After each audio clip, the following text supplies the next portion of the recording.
माह रमज़ान मुबारक का मुक़द्दस महीना चल रहा है। इस महीने में बड़ी तादाद में लोग ज़कात निकालते हैं। देखिए, ज़कात फ़र्ज़ है हर साहिब निसाब पर, जो 52.5 तोला चांदी या 7.5 तोला सोना का मालिक है। हाजत असलिया के अलावा उसके पास ये तमाम चीज़ें हैं, या इतनी रकम है, पैसा है, या माल तिजारत है, तो उस पर वाजिब है कि वो ज़कात निकाले। 1 लाख रुपए पे उसको 2,500 रुपये निकालने हैं, ज़्यादा नहीं निकालने। 2.5% ज़कात बनती है। तो लोग इसमें बहुत ज़्यादा गलती करते हैं, क्योंकि देखिए अरकान इस्लाम में से ज़कात भी है।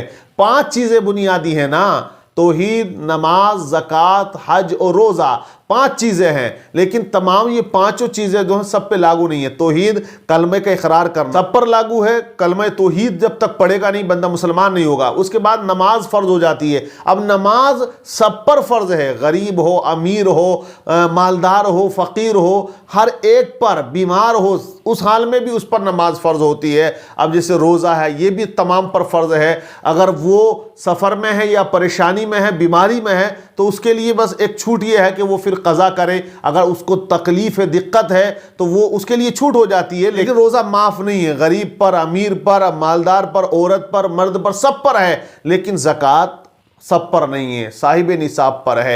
हज करना सब पर फ़र्ज नहीं है। वो जो जाने की इस्तिताअत रखता हो, लौट कर आने की इस्तिताअत रखता हो, और तमाम सवारियों को वो इंतज़ाम कर सकता हो, उस पर हज फ़र्ज है, और ज़कात साहिब निसाब पर है। तो लोग बहुत गलती ज़कात निकालने में करते हैं। किसी से 100 रुपये की रसीद कटा दी, किसी से 500 की, किसी से 200 की, इस तरह से वो समझते हैं हमारी तो ज़कात अदा हो गई। तो ये आपकी गलत फहमी है। इस तरह से आपकी मुकम्मल तरीके से ज़कात अदा नहीं होगी। अगर आप इस तरह 1 लाख रुपया ही क्यों ना बांट दें, क्योंकि जब तक आप हिसाब नहीं लगाएंगे, कैलकुलेट नहीं करोगे, और कैलकुलेट करने के बाद फिर आप जो है निकालोगे उसको कि मैं ज़कात निकाल रहा हूं। हालांकि जिसको आप ज़कात दें उसे बताना ज़रूरी नहीं है कि मैं आपको ज़कात दे रहा हूं। आप दे सकते हैं, आपकी ज़कात अदा हो जाएगी, लेकिन कैलकुलेट करना बहुत ज़रूरी है। माल पर जब साल गुजर जाए, क्योंकि देखिए तारीख आप फिक्स कर लें, वो माह रमज़ानुल मुबारक की तारीख हो कि मैं हर साल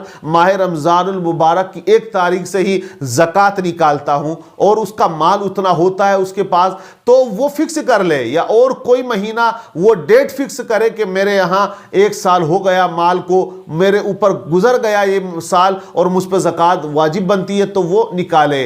तो अब ज़्यादातर लोग माह रमज़ानुल मुबारक में निकालते हैं। औरत पर भी ज़कात फ़र्ज है, ऐसा ना समझे कि औरत पे ना हो। औरत के पास आपने जो सोना चांदी लेकर उनको दिया है, उसका उनको मालिक बना दिया है, उनके इख्तियार में है, उनकी पावर में वो तमाम मिल्कियत है, तो उन पर भी ज़कात बनती है। सिर्फ आप अपना बैंक बैलेंस की ज़कात ना निकालें, उनके माल की भी ज़कात आप निकालें। अगर औरत पर पैसा नहीं है तो मर्द को चाहिए कि वो पैसा दे और ज़कात निकलवाए। तब भी अगर नहीं बनता है इतना पैसा, तो उस सोने चांदी में से कुछ फरोख्त करके जितनी मिकदार में ज़कात बनती है, ज़कात निकालना ये लाजिम और वाजिब है।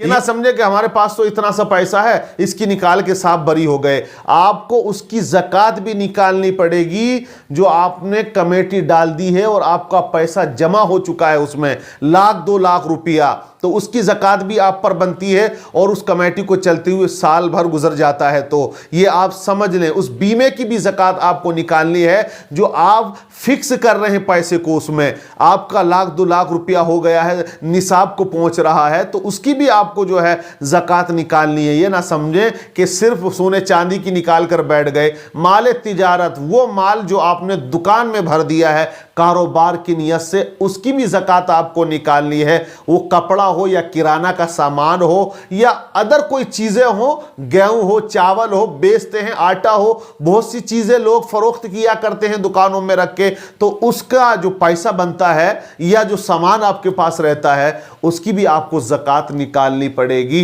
ये आप गलत फहमी का शिकार ना बने, वरना आप पछताओगे। क़यामत में पकड़ होगी जो बंदा मोमिन ज़कात नहीं निकालता है। अल्लाह اس پر ایک گنجا سانپ مسلط کر دے گا جو اس کو عذاب دیتا رہے گا، اور وہ اس کی مال کی صورت میں آئے گا کہ میں تیرا مال ہوں۔ تو آپ اندازہ لگائیے کہ آج جو حق تم پر ہے اسے آپ ادا کرو۔ یہ غریبوں کا حق ہے۔ لوگ تو علماء کو ٹارگٹ کر دیتے ہیں کہ یہ رسیدیں لے کے آتے ہیں، چندہ کرتے ہیں، یہ کرتے ہیں، حالانکہ یہ علماء کی مہربانی ہے، یہ آپ پر ان کی شفقت سمجھو، یہ احسان ہے ان کا کہ زکوٰۃ تو تم پر واجب بنتی ہے، لیکن لینے کے لیے مولوی صاحب جا رہے ہیں تمہارے گھر۔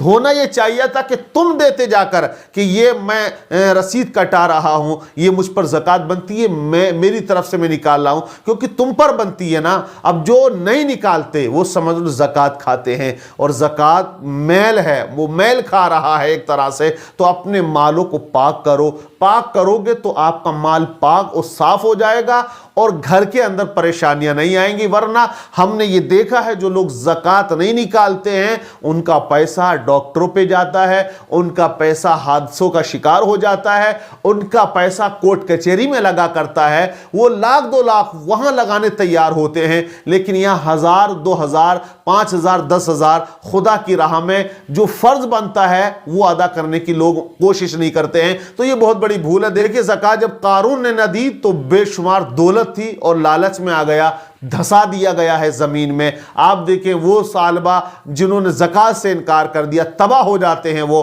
اور بھی ہمارے سامنے ایسی بہت سی مثالیں ہیں جن لوگوں نے زکوٰۃ ادا نہیں کی ہے وہ تباہ و برباد کر دیے جاتے ہیں، ان کا مال جو ہے ان کے لیے وبائے جان بن جایا کرتا ہے۔ اس لیے یہ اسلام کا حکم ہے کہ ہمیں زکوٰۃ نکالنی ہے، اور دینی کس کو ہے؟